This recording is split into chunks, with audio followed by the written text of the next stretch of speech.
Hi everybody, welcome back to episode 4 in our Nano Reef Tank series. Thank you guys so much for watching and for 1,000 subscribers. Woohoo! Yay!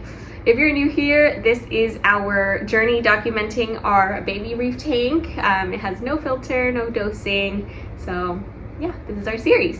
We're about a month in, and in this episode, we're going to be giving you guys a quick update, adding some familiar corals and some new ones, and we're going to show you guys how we like to add coral frags into our tank. Let's get into it. First, an update. The pulsing xenia we grabbed last week was looking a bit stringy and unhappy, and we weren't sure if it was going to pull through. But it's really fluffed out and looks much happier. The rock flower anemone, which we named pomegranate, or pommy for short, has been doing great. We said in the last video that we like these anemones because they don't move much, and she had to prove us wrong by scooching down the rock to bury her foot in the substrate. They seem to really like having their foot beneath the sand. The two little sexy shrimp are basically inseparable from the rock flower, and it's really cool to see the symbiotic relationship in action. They're always clambering over it, and I wonder if they're annoying the anemone with the constant poking and cleaning, or whether it's a nice little massage. Our clownfish, Nemo and Timo, are a lot bigger, almost double, and they beg for food constantly when you're near the tank. It's very cute. Our first ZOA is really not growing much, and the new polyp looks basically the same size a few weeks later. We find that different ZOAs like different tanks, so we went back to the store to try some more out. Spoiler alert, these grew like weeds.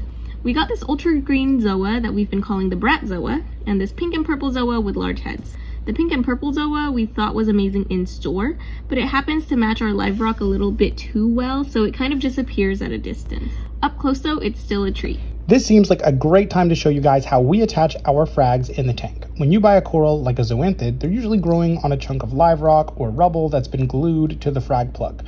We ask our local aquarium store to remove that rock from the frag plug, and it matches much better to the rock of the tank this way, and it's a lot easier to glue. First, we put the frag in the tank and move it around until we're happy with the position. We're putting our new ZOAs right in the path of the wave maker for maximum flow, at around medium lighting.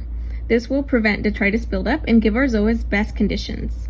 Once we know where we want to put it, we remove the frag and put a dab of cyanoacrylate gel super glue on the back. This glue is reef safe. Make sure to use a gel with the squeeze tube that you can roll up, so water does not get sucked back into the tube if you try and use it underwater. Once we applied that gel, we can position it in the tank. It takes a little bit to set, and it takes on a jelly-like consistency underwater. We find that twisting it in a bit can help lock it in.